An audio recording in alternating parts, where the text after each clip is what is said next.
Welcome to the Financial Finesse Podcast, where we'll be discussing tips on how to handle your money and life with skill and style. Your host, Cathy Curtis, CFP, has been helping make finance accessible and intriguing for women for almost 20 years. You'll get savvy, actionable ideas listening to her conversations with some of the coolest and smartest women on the planet. And now, here's your host, Cathy Curtis.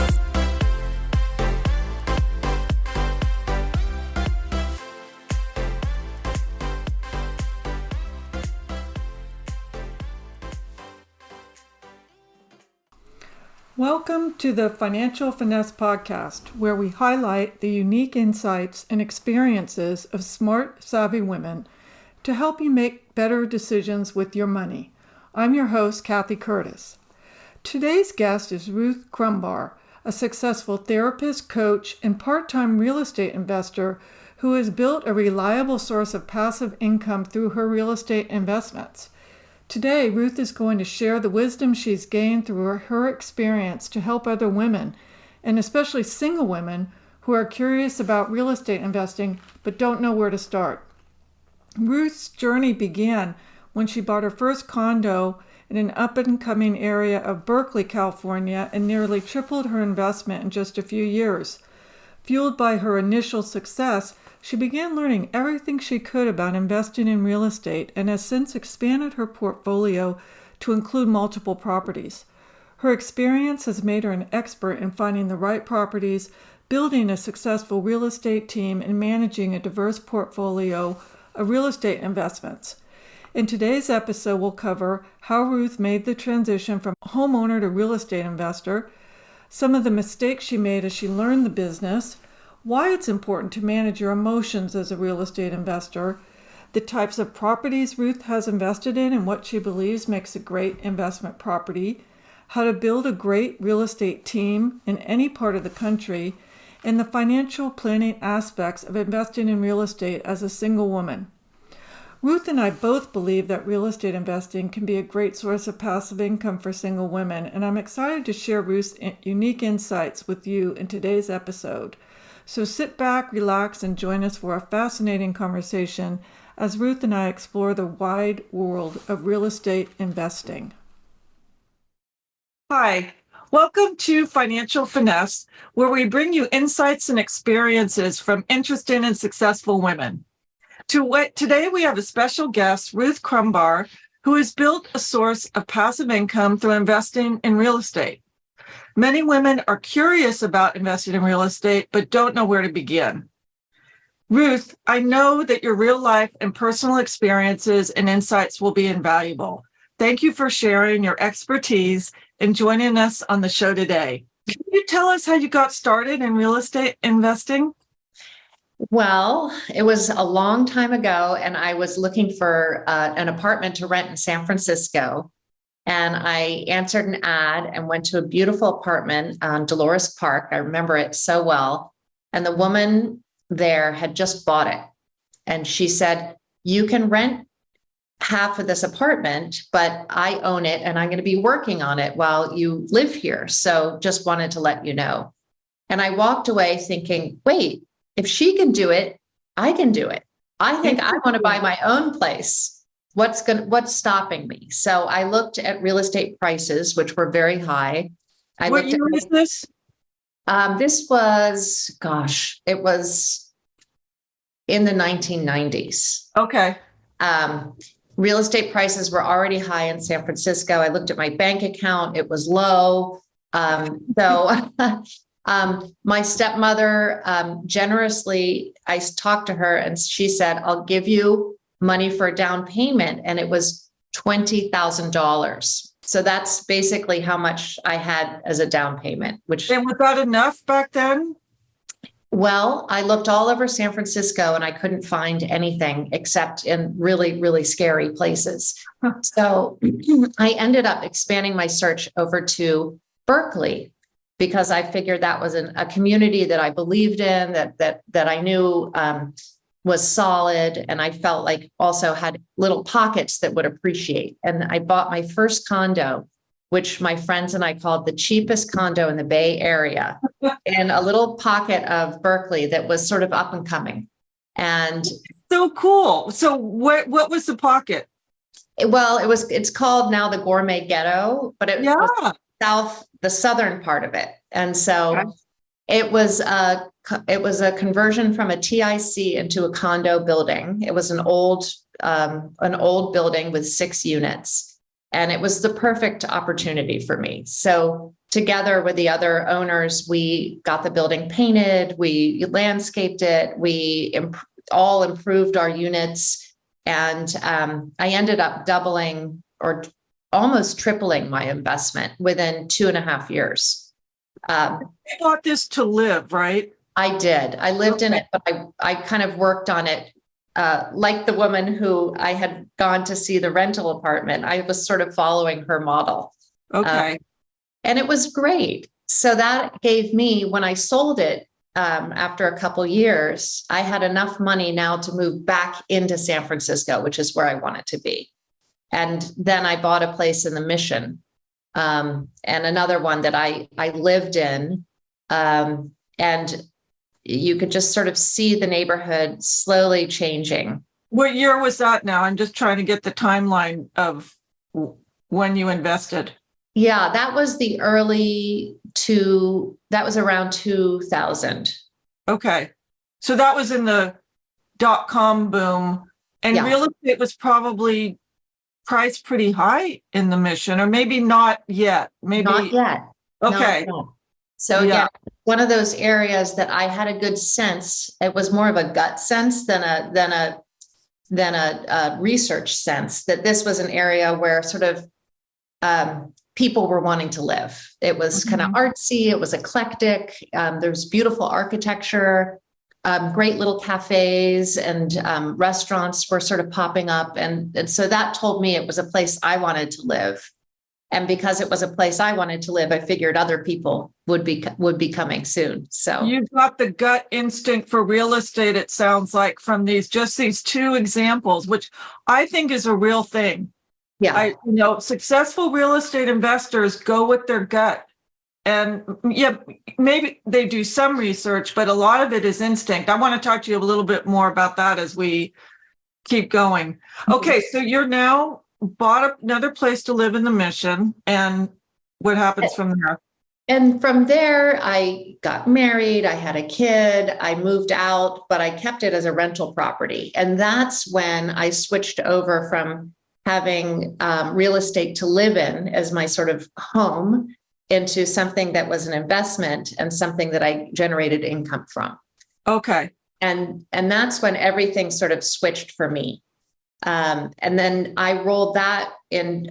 When I sold that at the top of the market and was able to put that money aside for a while until the market tanked in 2008. Yeah.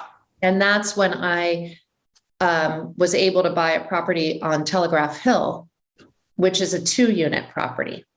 Okay. And that's when this seed money, this $20,000 that I got, that's when it really started to take shape and turn into something bigger. Yeah. And I think real estate investment, I mean, you can make money right away by having a rental income, but it can also be a sort of longer term thing. And it can be a sort of hybrid path. And that's how I was looking at it. Okay. This is interesting because I have a similar experience myself, investing in real estate as a single woman. Mm-hmm. When I realized I could afford to do it, I, like you, wanted to start out in San Francisco, quickly realized it was about the same timing, too expensive. So I started looking in Oakland, Berkeley. Even then, it was too high for me. Mm-hmm. And so I went all the way out to the deep burbs into Dublin. So happens I had a job in Pleasanton, but I'm such a city girl, San Francisco born and raised. It was really hard for me to imagine actually moving there. Yeah. But I was able to find a condo that was affordable. I bought it. But then I turned that, like you, I made a profit on that eventually, because real estate markets go up and down. I mean, and you recognize that. Like, it sounds like you waited a long time before you bought your next property in the city, because the markets really change over time. When I bought the place in Dublin, it was cheap. The markets crashed. Then Bart went out there and the prices went way up, and I sold it, moved that money into another home. So, some of it's luck, timing. You can't panic. So many things about it it's sort of like investing in the stock market in that way, that you got to have a really cool head about you and make smart decisions. Absolutely. And I think some of the mistakes that I've made in real estate investing are panicking, or a sense of scarcity, or moving too quickly and not paying enough attention. Just like, give an example. Can you give an example? People love to hear people's mistakes, but we also all learn from people's mistakes. So if you wouldn't mind sharing one of those, that would be great. I think one is that I paid too much, I think, for a property. I have a rental property in Indiana, and I was so excited to get into this new market, and I really knew the area that I wanted. I'd sort of done my research. I knew the kinds of people that were renting there, and I found a property. It met the criteria, and it was very inexpensive. So this was not a big mistake in terms of dollars, but it was listed, get this, at $95,000. Oh, wow.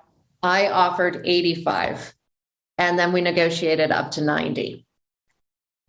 I'm kicking myself a little bit, because I still think I could have gotten it for 85, between 80 and 85. I really do. Which would have paid for the improvements that I put into it. Okay. So, once I got it at 90, I put some improvements into it, and it's fine. I'm getting income consistent. So you still own this one? Yes. Okay. But so you think you paid $5,000 or so too much for it. Okay. Yeah. So because it's not cash flowing the way you want it to, or the return on investment isn't as big as you want. It's more that I think I could have gotten a better deal based on the other transactions that I'm seeing in that area. Okay. That's interesting. I think I overpaid. Yeah. All right. Well, which we do. We make these mistakes when we get excited, and sometimes aren't thinking clearly, or we're not slowing the process down. Well, I'm going to tell you about overexcitement, and so I'm going to share another story. So my husband and I wanted to get into investment real estate. So right before the credit crisis, in 2006, 2008, of course, we get all excited like everybody else. And we find people in Utah, Salt Lake City area. We found a rental house. We figured big families there, blah, blah, blah. But the timing was wrong. It was, the bubble was about to pop. And so we invested, and we ended up selling it. We didn't make any money. We had a little bit of a loss. So there's another mistake.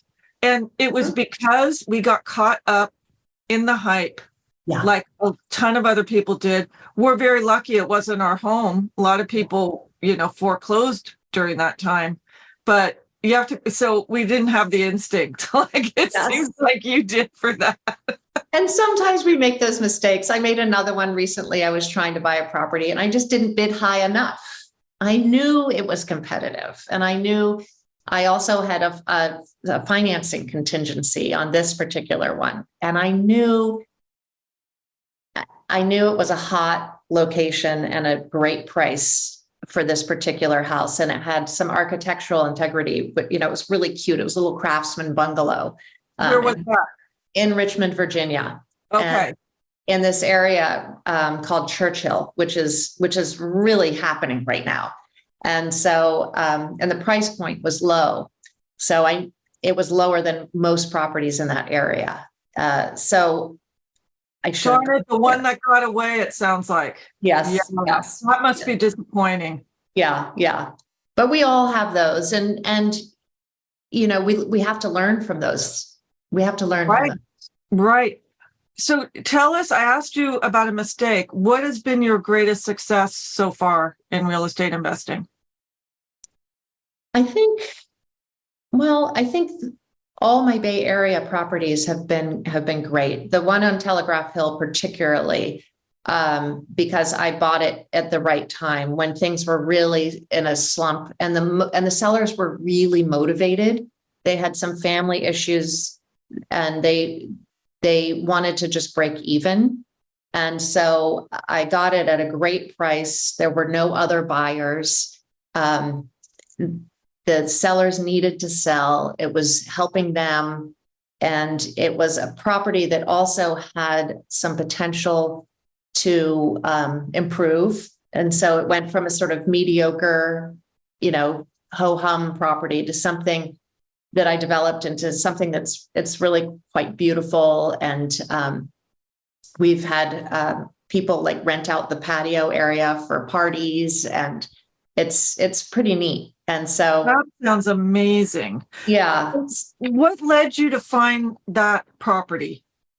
Well, I was single again. I'd gotten divorced, and I had my son was 5, and we were living in an apartment, and we wanted a house. We wanted something with no one above us or below us.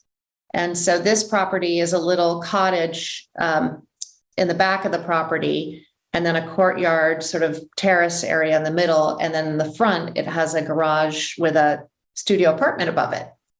And it felt like the perfect property for us, because if I was figuring when he was a teenager, he would live in the studio. Okay. He would have his own little zone and be away from his mother. But while he was a little kid, I could rent it out. And so we ended up living in the cottage and then Airbnb-ing the studio. Okay. Which then I also used as a guest quarters for, friends and family when they came to visit. So I would I would block out the Airbnb portal for the weeks that I had people visiting. Okay. And you used the profit from selling the Mission property to buy this one. Yes. So far, each purchase was first meant to live in, and then because of circumstances, you rented, like you got married, and then you rented the Mission. And then this one you bought for dual purpose from the beginning. Yes, but we actually left it because we wanted a bigger home, and my son got into surfing, so we had to move out to the beach. Oh, okay. So we live in the outer Sunset now, but we now rent out both units. Oh, So from being a residence with an Airbnb to having 2 full-time renters. and do you own your place in the Sunset now? No. Okay. And again, another regret is I probably could have gotten into that market right when we were thinking about it, because it was about to take off. Another area. Before COVID, pre-COVID? It was, yes, it was just pre. And then the Sunset has taken off, and some of the signs for that are just the popularity of a lot of the cafes and restaurants and the farmers market. You could kind of tell that this is an area that people were really beginning to invest in. And there's a whole wonderful culture there of young, kind of artsy people, and great yoga studio, and, wonderful places to go in the evening. And I agree. I grew up on 14th and Riviera, and I've lived in the East Bay for a long time now, but I recently drove around that area, and I'm amazed at how it's changed. So if you got into that area at the right time, you would have done really well. Yeah. But so this is something I want to ask you about, in particular about San Francisco or any expensive metro area like that. Mm-hmm. Because I often have clients ask me about rental real estate investing, and I'll say, well, where are you thinking of? Well, I'd love to buy something in San Francisco. And I always think, gosh, San Francisco, how are you going to be able to buy a rental property in San Francisco and make any money at all. And it always seems like San Francisco is going to be like that. But you were not afraid to dip your toes in two different places. And I'm sure they weren't cheap. I mean, relatively, right? They were Right. probably still a stretch, I'm imagining. So you got over the fear, or your instincts are really strong, or can you talk about that a little bit? Yeah, I think, I'm very pragmatic about things. And so, one of the things that you may have found when you bought your place in Dublin, being a city girl, that I found in Berkeley, was that my friends said, "Why are you living out here? Don't you want to be in the city?" Absolutely. And I have a whole nother thing going on. Don't worry about it. And now they're wishing they had done that. Oh, I was single at the time, and I used to go to San Francisco for my social life when I lived out in Dublin. I had a guy tell me that I'd be a lot more attractive if I lived in San Francisco and not way out in the boonies. Well, good thing. Good thing you passed on him. Yeah. And my current husband didn't care. I was living out there then when I first dated him. He drove out there, picked me up, brought me a dozen pink roses, and drove all the way back to Berkeley to have dinner at Chez Panisse. Oh, well, That's really right. Guess who I got married to? That guy. Oh, that's great. Yeah. So anyway, the place in the Mission, my criteria was I want 2 bedrooms and at least 1.5 bathrooms, because I wanted the option of having a roommate. Okay. So, and I wanted it so that if one of us was in the shower, the other one could, use the bathroom. So that's what I found. And I got a roommate who only lived there part-time. Oh, good. It was So do perfect. you literally, when you're getting set to buy, right? First you identify this is a good time. This is a good area for these reasons. And then do you make a handwritten list of your criteria and check it off? What's your procedure? Well, it really depends on the property. Okay. So, I think you and I had communicated about 3 properties that I'm currently working on, right? And so there's for Muncie, which is an area, Muncie, Indiana, outside of Indianapolis, is a sort of small city that is on the uptick. Really cheap housing stock. 3 new factories moving in. Ball State University is there. It's a city where the mayor used to work in real estate, so he's super real estate friendly. There aren't many regulations around Airbnb-ing or development, and he and the local government are really accessible and make development really easy. And when I mean development, like adding a unit or splitting a lot or things like that, where you can actually really maximize your investment. That's perfect. I'm going to stop you right there. How did you find Muncie, Indiana, all the cities in the United States, and pinpoint it as a good place to invest? It's funny. A friend of mine who loves real estate was visiting her great aunt there because her family originated from there, and she took a look around and realized it was a good investment. So she sort of set things up for me. The path was well greased. So okay, he had a realtor. Paying attention because you're thinking investment. You want to do this, right? You're an investor. You're a real estate investor. So you're picking up on cues from everywhere, probably. Exactly. And that's what we have to do. So Muncie was right for me because I had a good, I knew there was a good contractor available. I knew had entrees to a really good realtor and an inspector. And how did you know this contractor? Through my friend. Through your friend. Okay. So personal connection is super important. Super important, especially for someone like a contractor. And he's been wonderful. And he's also my rental agent. So he shows all my properties. And we've formed a really, really good working relationship. I also pay my bills immediately because that relationship is so precious to me. I want to be his top client. Okay, that's really good advice. So you coddle these relationships and make sure there's a trust established and all those things. Yeah. So for Muncie, it was and it was also wanting to be in a particular area where I knew there was a good rental base. So I'm right near Ball State University. And have you been there? I have never been there. This is fascinating. You really don't have to visit the places you invest in, do you? You don't. It's good to, and I want to, but you don't have to. That adds cost too. It's the time, it's the flight, it's sitting there. Rental cars, all of it. Yeah. But there's different criteria that I look at. I bought a vacation rental in Maine. That was very different. That was more like it's got to be near a river, a mountain, a lake, or the ocean. And where did this idea come from? What inspired you to look in Maine? Well, Maine is a place where I have family.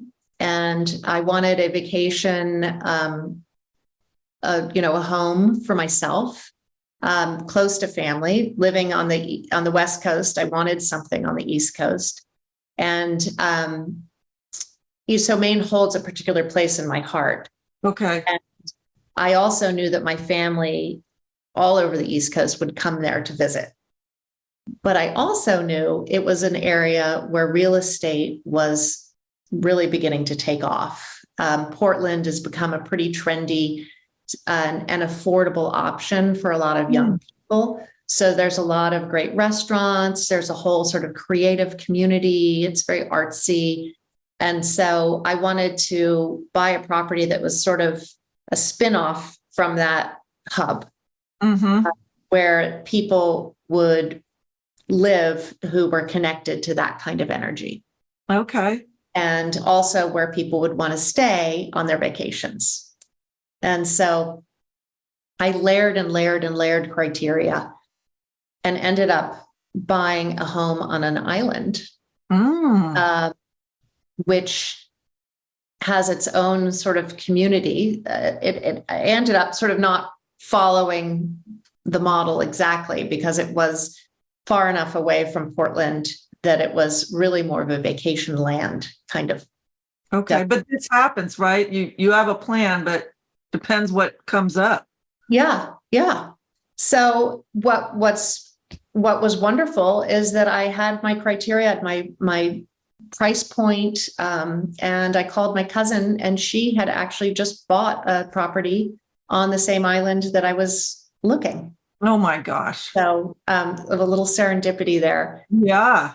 So I got a little house in the town because I couldn't afford something bigger. But the town holds its own sort of allure, and it's a great place for people who want to come for a weekend or a week to rent because they have access to all the amenities in the town and can feel really connected to it.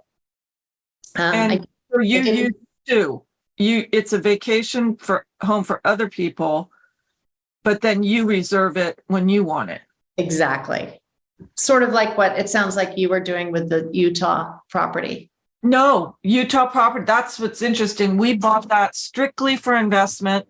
Oh, okay. It was in a residential community. And yeah, talking about the different purposes, our purpose was to make a stream of income and then sell it for a profit. Okay. Yeah. We have a place in Tahoe that where you're doing what you do with the main property, but no, that wasn't the purpose. Well, and the main property is, just cheap and cheerful. Okay. We use Airbnb to rent it, or how do you rent it? Right now I'm just using word of mouth because there's enough people who would want to rent on that island that word of mouth is sufficient. And also I didn't because we had to sort of renovate it, and we've slowly been, pulling up carpeting and sanding floors or painting them. While it's beautiful, it's not quite to the standard I think that an Airbnb should be. Okay. And are you doing this work yourself? I am. Okay. So this is a place you go to regularly and you're putting some love into it. I'm putting a little love into it.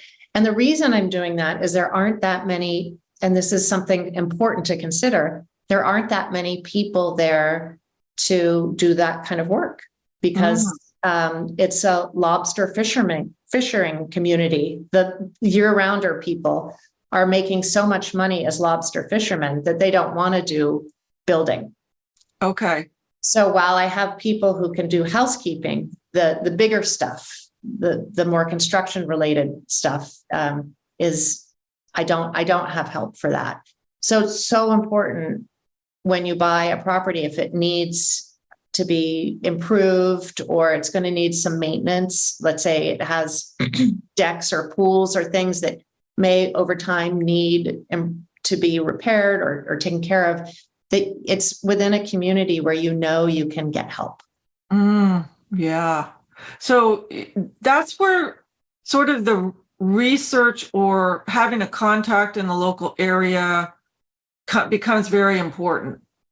It does. And I think that having a really good realtor who understands your goals is one of the most important things that you can do in the very beginning. Okay, let's riff on this idea for a little bit. So a person decides that they want to invest in a town in Tennessee. They discovered through a friend or family that this little town is starting to boom. Our community's growing. And so they don't want to travel there. It's not in their budget. And so they start trying to find a team, like a local, first one would be a local realtor, it sounds like. Yes. Okay. And you can Google and find out who are the best, right? That's probably not that difficult. That's fairly easy. And you want to interview them and make sure that you have a rapport with them and that they're responding to your questions in a way that makes you feel comfortable, and that they are asking you the right questions as well. So, and you'll know this is a sort of a gut thing. Okay.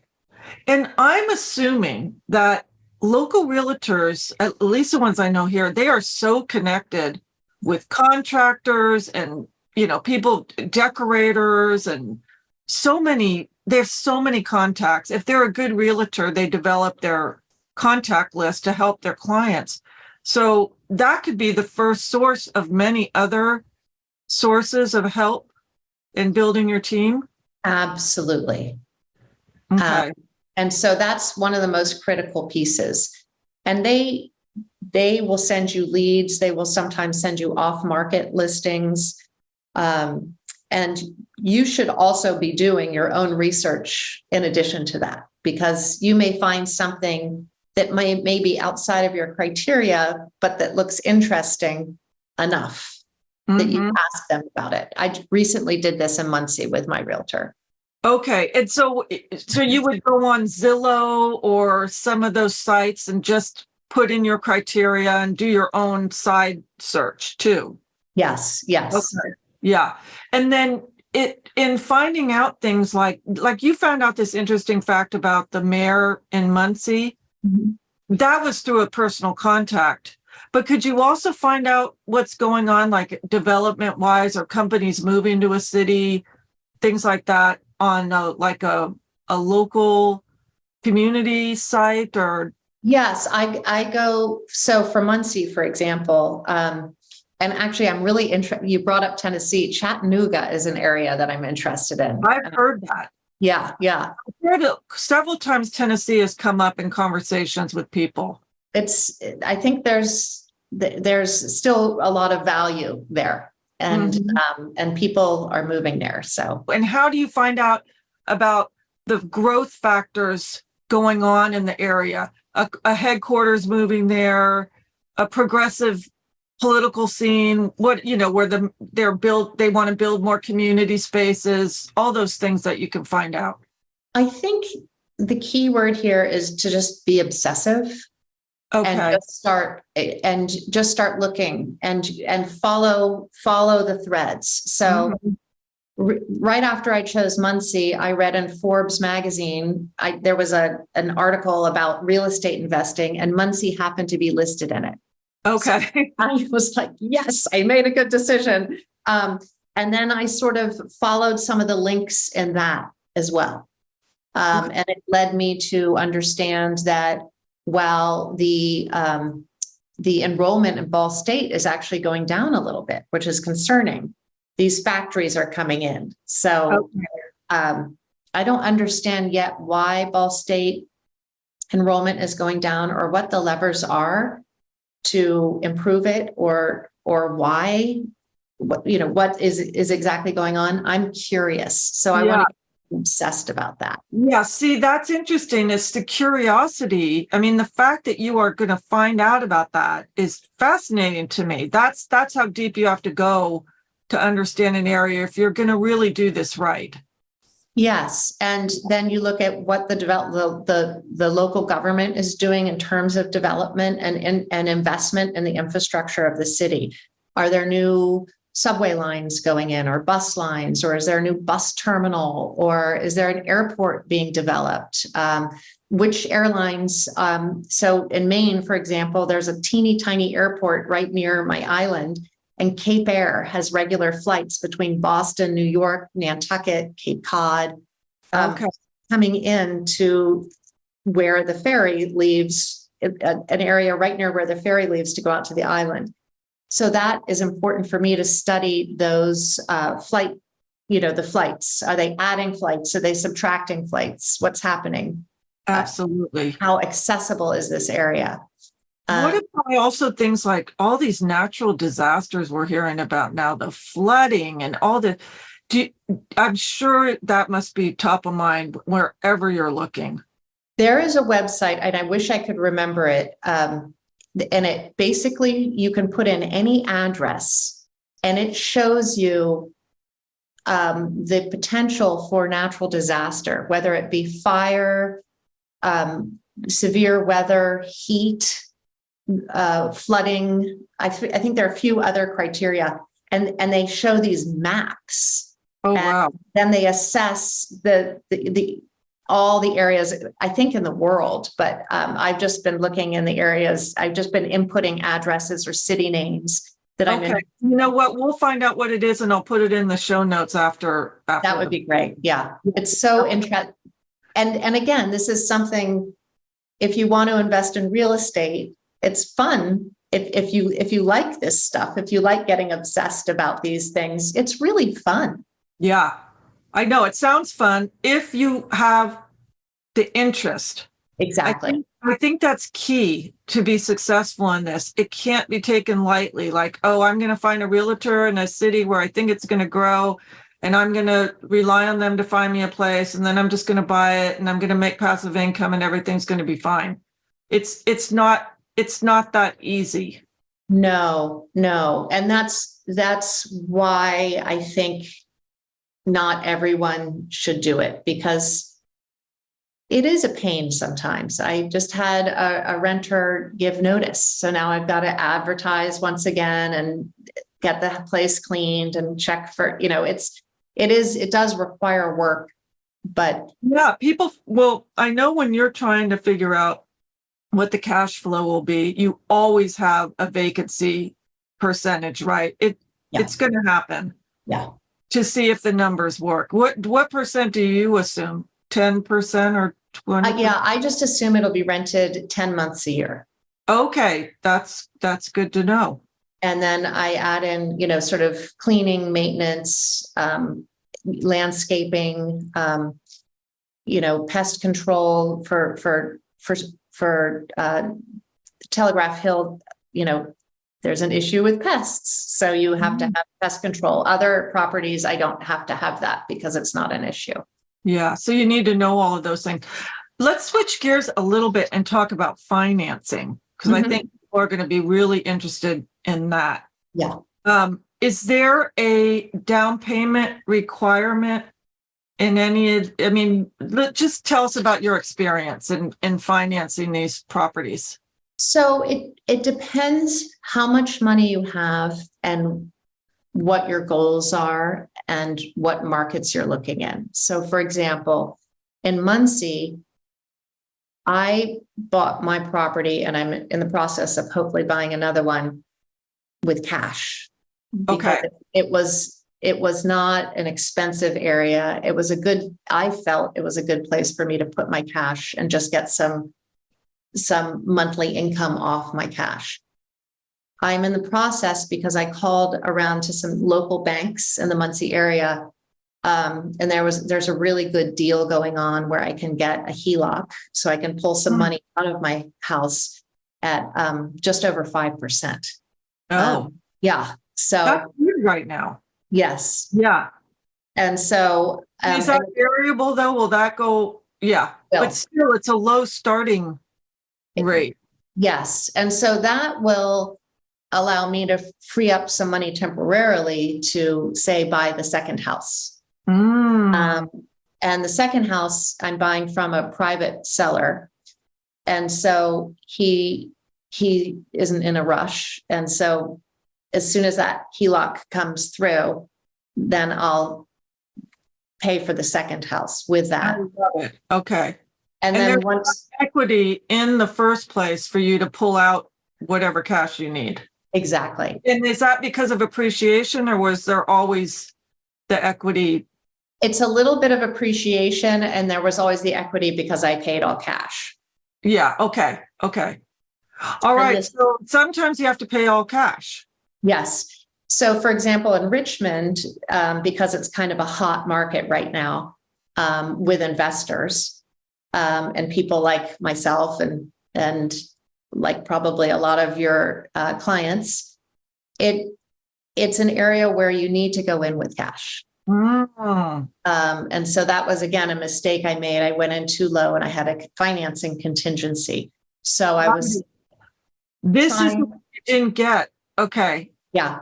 And so you can do all cash by, say, pulling money out of another property, if it makes sense. And again, you don't want to over leverage yourself. Yeah. Or you can, if it's cheap enough and you have enough reserves, you can spend all cash and then finance it later. Yes. Or you can finance it. And it's really good, as you probably know and would tell your clients, to have a good mortgage, a good relationship with a mortgage lender. Oh, absolutely. Luckily, my husband was a mortgage broker for years at his own company, and I learned a ton about mortgage financing. So I can help my client. I can look over the statements and see if it's on the up and up and, good rate and all those things. Yeah, it really pays to have a good mortgage person. Yeah, it really does. So, and I like to get a local person where I'm buying because they really know the ins and outs of that market. Oh, yeah. They also have contacts. And you can a lot of times get those referrals from realtors too. Yeah. Always they have their favorite mortgage broker because they want the deals to close. Yes. That can be a very tight relationship. And I think it's okay to use the realtor's reference for mortgage broker. I don't think that's a bad thing. I mean, if you can find one yourself, great, through a personal referral, but I don't think it's a mistake to use the realtor's mortgage broker reference. Do you? I don't. I think it's a good idea because they've kind of gone through the steps together. Yeah. And so they kind of know each other's way of working and communicating. And that way, if there's any sort of hiccup in the deal, which sometimes there is, because there may be issues that you discover along the way, they know how to work together to sort of help solve the problem with you. Yes. Oh, I want your opinion on this. I have an opinion on getting inspectors because you always want to have the property inspected, right? Absolutely. And I think it's better to find your own independent inspector a lot of times we all get excited when we're about to buy a property and the realtor wants the deal to close and they're very motivated. And so they have all kinds of referrals and they could say, oh, I've got a great inspector. I really think it's smarter to get your own inspector, not the realtor, the buyer or seller inspector, get your own. Is that realistic? And what is your experience with that? I completely agree. And you may or may not have the time to do it. So you always have the realtor's inspector and as a backup.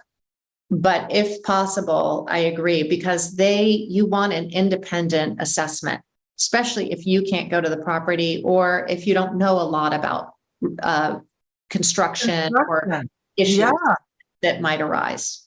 Because I know we all want people to be honest and disclose, but the truth is not everything gets disclosed. Yeah. And an inspector may not do as deep a job as you would want an inspector that's a referral from a realtor. And I think that's really something to be careful of. And granted, like you said, a lot of times there's time pressure. But if you can keep that in mind from the beginning, like when you're looking in an area, maybe identify an inspector that you might use. That's a good idea. You could be ready for it. Yeah, I agree. Okay, so this talk about the financing is really interesting because I have a thought in my head for the listeners of some advice. So let's say, okay, they've decided Tennessee, Chattanooga, and so they have to figure out how are they going to finance this property. So they first have to get an idea of the cost of properties there, but then they have to look at their cash reserves. Do they have any cash reserves? Let's say they know they can come up with $30,000. Does it make sense to then start there? You've identified a city, you've got 30,000.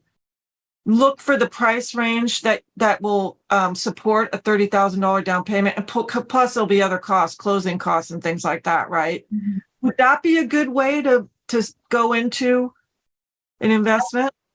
I think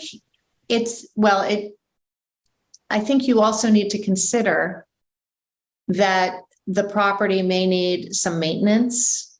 Okay.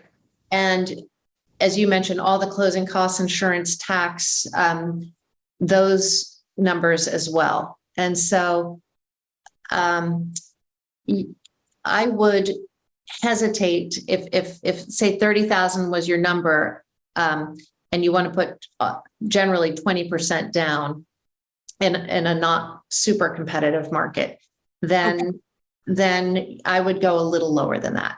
I would want to save maybe 10,000 for improvements, the possibility of improvements. Though if a property is a turnkey property, let's say it's a condo or a newly built dwelling, then that's going to be a lot lower. So you can have a wider range of criteria, but just keep in mind that if it's an older property, there probably will be things you'll want to improve. Okay, great. So all the closing costs, which are roughly 2% of ballpark-ish.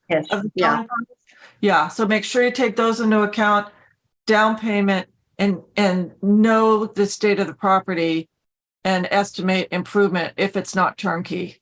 Yeah. Okay. Yeah. Because that's the confusing part with people. I want the statement, I want to buy investment real estate. That I always get that. I want to buy investment real estate, Cathy. Can you give me some advice? And it's such a big question. It's like, oh my gosh. Well, where are you thinking about buying is the first one. Why? Why do you think that's a good market? Mm-hmm. And this other criteria that you've talked about, are you going to use it yourself and rent it? Is it going to be a full rental? Are you going to hire a management company to manage it if it is out of state, which you will need to, right? So you have to have those costs in mind. Yes. Do you use management companies for your properties? So far, I have not. That's amazing. Because in Muncie, I've got this amazing contractor whose wife is a house cleaner, and he and his team also mow lawns. Oh And my gosh. the lawn is mowed. He's my rental agent. His wife is the cleaner, and he's the maintenance guy as well. And it's just a wonderful relationship. So he's kind of like my property manager in a sense. Okay, so that is fantastic. So you've got the maintenance and cleaning taken care of, and then you act as the rent collector, like you have them on auto pay. Yes. Okay, Yes. you do the books. I do all the books. Yes. Okay, so this is a huge savings. It is. What is the cut for a manager? Is it 15? Sometimes it's 20. Yeah, that's a lot. It is. So you want to build that in or find your person like I've got. And I've got another person in Maine, and I just pay her a monthly fee to keep on top of my property, to make sure the pipes aren't burst, to make sure that there's to clean it, at the end of the season and tuck it in for the winter. And Right. sure that no tree limbs have fallen and, things like that. Okay. So this begs the question, how much time do you spend on your property portfolio? That's Let's a good question. I would say I spend about 5 hours a week Okay. managing and thinking, and doing things around them. Because sometimes it's higher. So when I have to rent a property, it's a little bit more. And sometimes there are weeks when I spend no time. Okay. And do you think that is a good use of your time as far as cost benefit, return on investment? I do. I think about, as you know, I'm also a licensed psychotherapist. Mm-hmm. And I think about how much money I make per hour doing that work versus how much money I make per hour doing the real estate investing. And if I was just interested in making money, I would only do the real estate investing because I make so much more money per hour that I spend on it. Yeah. Yeah. Well, maybe you do that in the future. You start spending more time on it, or, depending on how many more properties you buy. Well, and the thing with real estate that's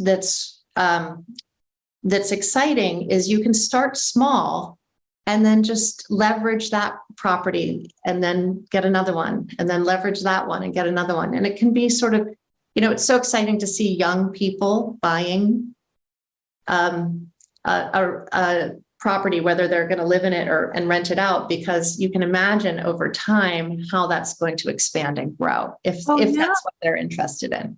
Well, your example is perfect. The Indiana property where you're going to take a loan out, a HELOC against it to buy another property. That's what you're talking about, leveraging. Yes. And I know that's how many, many successful real estate investors did it. They started really small. The beginning story is always fascinating. Yes. And then they learn that leverage is your friend with real estate investing, right? I mean, you don't really want to buy properties for cash. No. Yeah. No. I mean, that is not a smart way to do real estate. No, the only reason I did that is because I didn't know what else to do with that money. So I figured just get me in here, and then, but now that I found this good deal from the local bank, I'm pulling the money out and expanding on that. Right. That makes so much sense. And I think people learn that as they go along if they don't understand it from the very beginning. Did you learn everything on your own through experience, or did you read books, or did you have any recommendations for someone to get a kind of a broader understanding of real estate investing and finance? Because I think you need that as a base. I think so too. I have attended a couple seminars on, I've attended a couple seminars on real estate investing, and they have lots of them. And there's some great people on YouTube, and there's some really good books that are very sort of simple and straightforward and kind of map out a process. Okay. There's one guy that I particularly like. I don't have his name right now, but I can send it to you. We'll get it. Yeah. Okay. And then I have friends who are in the mortgage industry or the real estate industry. And so again, this is something I enjoy. So I like obsessing about it. I like being right. The curiosity is a big deal. So you ask a lot of questions and you learn a lot. Mm-hmm. Yeah. I know we only have a few more minutes, and I just wanted to ask something specific to the time that we're in right now. So interest rates have jumped up quite a bit over the last year, an amazing amount. How does that affect your decision making when it comes to investing in more real estate now? Well, it certainly makes me more cautious, but really what you have to do is just look at the numbers. The numbers still pan out because less people are able to get loans. They don't want to pay the higher interest rates. So there's potentially more renters in certain markets. And so if the numbers work out between the loan that you can get with the down payment that you can put down and all the fees associated with it, and then the rental income that you can manage, or if you believe, say, in that area in Richmond, Virginia, that I was talking about, I believed that even if I broke even, which was my goal, that the house itself would double in value, probably, I'm just going to say within 5 years. Right. So that's really why I wanted that property. Yes. And so different properties will have different, you'll be thinking about them in different manners. Right. Some would strictly be good passive investments for income. Others will be that plus really high potential for appreciation. Yes. So there's always those two factors at play. And it sounds like you think about those things in advance. This is why I'm identifying this particular area and property. Yes. So for Richmond, it's more about the appreciation and breaking even, or hopefully getting some return. Right. For Muncie, it's more about just getting a sort of steady stream of passive income. Right. Oh, the one other thing we didn't talk about was the tax benefits, the depreciation expense, and where you can have. Now, are you considered a professional real estate investor where you could take any passive losses every year, or do you have to carry them forward? I am not considered a professional real estate investor, but I am going to probably set up an LLC in Muncie because I want to avoid liability, but also it's just a better way of doing business there. And there are tax benefits to it as well that I'm not as familiar with, but I was told it was a good idea for me. Yeah, that does sound like a good idea. Boy, we could keep talking forever about this, but I think we got in some good gems for the listeners. I really do. I think so too. I so appreciate you sharing your experience, but I'm going to ask you one last question. If you were going to give 3 pieces of advice to a single woman who would like to diversify her portfolio and add investment real estate, what would they be? One is be curious and a little obsessive, so that you find an area and a type of property that would work for you, and really think about how you're going to use it. The other is to be brave and know that people who are brave can sometimes make mistakes. They can fail, but they can also be successful. And we can't be successful unless we make some bold choices. And then I think that the last is to really have fun with it. Try and talk about it a lot with people, just gather information, just enjoy it. It's also an area where you can make good relationships and have a good time and do good business. That's fantastic. What a great last word. I love it. Well, Ruth, thank you again. This has been a fascinating discussion, and I know all the listeners loved it too. And I'd love to do it again. We could do part 2, so we could talk about that. Sounds great. All right, everyone. There will be show notes to talk about some of the things Ruth discussed books and websites and things like that. So be sure and come back and look for those.